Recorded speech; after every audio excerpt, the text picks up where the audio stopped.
हाँ, वो राम मंदिर में जाते हैं, मत्था टेकते हैं, अच्छी बात है, टेकना चाहिए। मंदिर पत्थर का है, अगर ठीक से मत्था नहीं टेकेंगे तो चोट भी लग सकती है। ये कटियार सुर्खियों से गायब थे तो उन्होंने कहा कि अयोध्या मेरी सीट है, मैं उससे लड़ूंगा।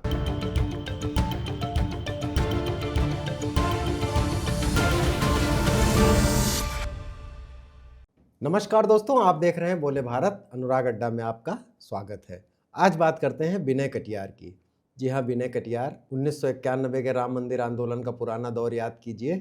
उसके नायक, आडवाणी की राम रथ यात्रा से जो आंदोलन शुरू हुआ था, उसके जमीन पर काम करने वाले कार्यकर्ता उमा भारती और अशोक सिंघल के साथ विनय कटियार का नाम भी याद आता है।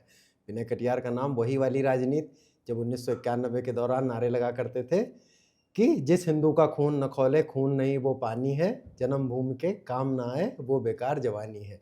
विनय कटियार की राजनीति का केंद्रीय तत्व, केंद्रीय भाव इसी नारे के इर्द गिर्द रहा और फैजाबाद से भारतीय जनता पार्टी ने उन्हें टिकट दिया। वो 3 बार सांसद रहे, एक बार हार भी गए 1998 में। और उसके बाद 2014 में जब से भारतीय जनता पार्टी में मोदी युग शुरू हुआ, तब से विनय कटियार का नाम खबरों से गायब हो गया था। लेकिन आजकल फिर वो जरा खबरों में है, चर्चा में है। अभी ताज़ा खबरों में वो इसलिए हैं कि 19 से 21 मार्च के बीच राष्ट्रपति का अयोध्या के राम मंदिर में कार्यक्रम है। चैत्र प्रतिपदा के मौके पर वो वहाँ पर श्री राम यंत्र की स्थापना करेंगी। क्योंकि राष्ट्रपति आ रही हैं तो जाहिर सी बात है कि पूरा का प्रोटोकॉल होगा। सीएम योगी भी वहाँ मौजूद होंगे और तमाम सारे अफसर, मंत्री, बहुत सारे लोग होंगे। और इस मौके पर उन कारसेवकों को भी न्योता भेजा गया है जो राम मंदिर आंदोलन में शामिल रहे थे। तो मीडिया ने जब विनय कटियार से ये सवाल किया कि क्या आप राष्ट्रपति के उस चैत्र प्रतिपदा पर होने वाले कार्यक्रम में जा रहे हैं, निमंत्रण मिला है आपको, तो उन्होंने कहा निमंत्रण तो मेरे इर्द गिर्द घूम रहा है, लेकिन मैं जाऊंगा नहीं। ये पहला मौका नहीं है जब राम मंदिर से संबंधित कार्यक्रमों में विनय कटियार गए नहीं है। इससे पहले धर्म ध्वजा प्रतिष्ठित की गई थी, उसमें तमाम लोग आए थे, बड़ा भव्य कार्यक्रम हुआ था। उस समय विनय कटियार अयोध्या में ही थे। विनय कटियार दरअसल फैजाबाद से 3 बार सांसद रहे हैं और अयोध्या के रामकोट में उनका एक घर है जिसका नाम ही है हिंदू धाम। विनय कटियार हिंदू धाम में ही थे, लेकिन कार्यक्रम से एक दिन पहले वो अयोध्या से निकल आए। उसको लेकर उन्हें न्योता भेजा गया था, लेकिन वो उसमें शामिल नहीं हुए। उनसे पूछा गया क्यों नहीं शामिल हुए, तो उन्होंने कहा कि अरे मुझे कुछ ज़रूरी काम था, जैसा कि जो कि औपचारिक बहाने बनाए जाते हैं। मुझे कानपुर आना था, इलाज करवाना था, इसलिए नहीं गया। और जब ज़्यादा पूछा गया तो उन्होंने कहा भाई मैं तो फ्री स्टाइल वाला आदमी हूँ, मेरा जो मन करता है वो करता हूँ। तो वो राष्ट्रपति के जो अभी कार्यक्रम होने वाला है उसमें भी नहीं जा रहे हैं, लेकिन वो जगह जगह राम मंदिर आंदोलन के कार्यक्रमों में भले नहीं जा रहे हैं, लेकिन वो इधर कार्यकर्ताओं के साथ बैठ के जिलों में मीटिंग करना, पॉडकास्ट करना, इंटरव्यूज़ करना खूब कर रहे हैं। उन्होंने इससे कुछ दिन पहले थोड़ा सा पीछे अगर चलेंगे तो उन्होंने कहा था कि जब उनसे पूछा गया कि आप इस समय थोड़ा सक्रिय दिख रहे हैं, क्या राजनीति में वापसी करेंगे, क्योंकि 2014 के बाद से विनय कटियार सुर्खियों से गायब थे, तो उन्होंने कहा कि अयोध्या मेरी सीट है, मैं उससे लड़ूंगा। कार्यकर्ता अगर चाहते हैं तो मैं ज़रूर चुनाव लड़ूंगा। और फिर अभी उन्होंने इसको लेकर नाराज़गी दिखा दी। एक तरह की ये माना जाना चाहिए, उन्होंने फिर वही औपचारिक बातें कही हैं कि जाऊंगा नहीं, कुछ जो काम है मुझे। लेकिन जिस स्टाइल में उन्होंने कहा था कि निमंत्रण तो इर्द गिर्द घूम रहा है लेकिन जाऊंगा नहीं, तो इसका मतलब है तो क्या माना जाए कि फिलहाल वो भाजपा से चुनाव, उन्होंने कहा कि भाजपा के टिकट पे ही लड़ूंगे, भाजपा से नाराज हैं। उन्होंने कहा मैं तो भक्त आदमी हूँ, मेरा सपना था कि राम मंदिर बन जाए, बन गया है, अब तो विरक्त हूँ, कार्यक्रमों में मेरा क्या काम। लेकिन सवाल ये उठता भी है कि चुनाव भी लड़ना चाहते हैं, दावा भी ठोक रहे हैं, तो भक्त हैं, विरक्त हैं, या भाजपा के मौजूदा नेतृत्व पर थोड़ा सख्त हैं, या दबाव बना रहे हैं। जब विनय कटियार ने ये बयान जारी करने शुरू किए कि अयोध्या मेरी सीट है, मैं इससे लड़ूंगा, तब इसको लेकर एक नई राजनीति पनपी। उसी समय दरअसल विनय कटियार पिछड़ी बिरादरी से आते हैं। अयोध्या राम मंदिर आंदोलन के नेता तो हैं ही हैं, फायर ब्रांड नेता हैं। उसके अलावा कुर्मी बिरादरी से हैं, ओबीसी बिरादरी से हैं, और उत्तर प्रदेश में कुर्मी सियासत पर इस सबको लेकर भाजपा इस समय बहुत उलझी हुई है। पंकज चौधरी जो महाराजगंज के सांसद हैं, वो जब अध्यक्ष बनाए गए तो विनय कटियार उनसे मिलने पहुंचे और बंद कमरे में उनकी काफ़ी देर तक उनसे बातचीत हुई, जिसको लेकर तरह तरह के कयास लगाए गए।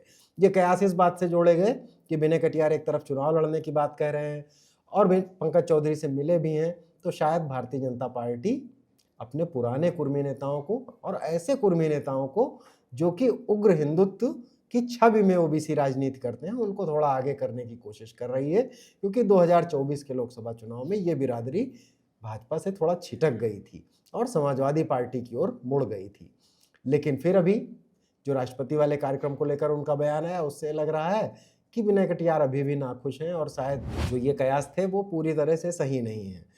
अभी एक उनका पॉडकास्ट सामने आया। पॉडकास्ट में उनसे रिपोर्टर ये पूछता है कि मोदी जी से तो आपका बहुत पुराना परिचय है, तो जब से वो प्रधानमंत्री बन गए हैं आपकी तो बातचीत होती होगी, उसमें आप क्या बदलाव देख रहे हैं? तो विनय कटियार ने बड़ा नाटकीय और बड़ा अजीबोगरीब जवाब दिया। उन्होंने कहा, हाँ बहुत पुराना परिचय है, लेकिन इधर मेरी कोई बातचीत नहीं होती है। क्यों बातचीत होगी?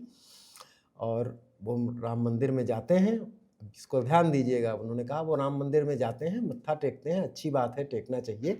मंदिर पत्थर का है, अगर ठीक से मत्था नहीं टेकेंगे तो चोट भी लग सकती है। तो राजनीति में ऐसी बातें डिकोड की जाती हैं। सीएम योगी के बारे में भी तमाम बार उनसे सवाल पूछे जाते हैं, वो मिला जुला जवाब देते हैं और बार बार ये कहते हैं कि अयोध्या मेरी सीट है, मैं लड़ूंगा। 71 साल के हो रहे हैं विनय कटियार। अयोध्या भाजपा पिछली बार हार गई थी, उसके बाद उसकी 2 रणनीतियां हैं, ओबीसी की कुर्मी बिरादरी को भी कैसे साधा जाए, और अयोध्या जो कि प्रतीक बन चुकी है भारतीय जनता पार्टी की राजनीति की, राम मंदिर की वजह से उस सीट को कैसे वापस लाया जाए। पहले ये लगा था कि शायद विनय कटियार इसके लिए मुफीद होंगे, लेकिन अब भैया ऐसा लग रहा है कि विनय कटियार पार्टी पर दबाव बना रहे हैं।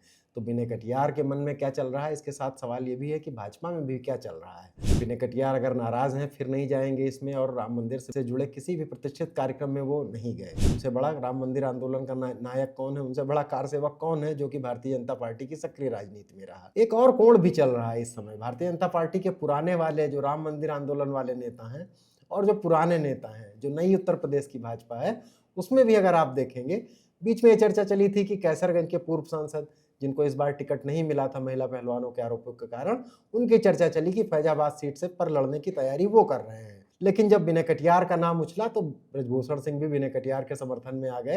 उन्होंने कहा कि विनय कटियार का तो पहला खाई है अयोध्या पर, अगर वो लड़ेंगे तो बिल्कुल वो लड़ेंगे, मैं नहीं लड़ूंगा। और ब्रजभूषण सिंह कलराज मिश्रा से मुलाकात करते हैं, दोनों एक दूसरे की तारीफ करते हैं। विनय कटियार को ब्रजभूषण भी बहुत बड़े राम मंदिर आंदोलन के नेता के तौर पर और इससे जुड़ी तमाम बातें याद करते हैं। विनय कटियार भी पुराने लोगों को याद करते हैं और ये भी कहते हैं कि मंदिर में अगर ठीक से मत्था नहीं टेकोगे, मंदिर पत्थर का है, तो चोट भी लग सकती है। तो ये क्या राजनीति चल रही है।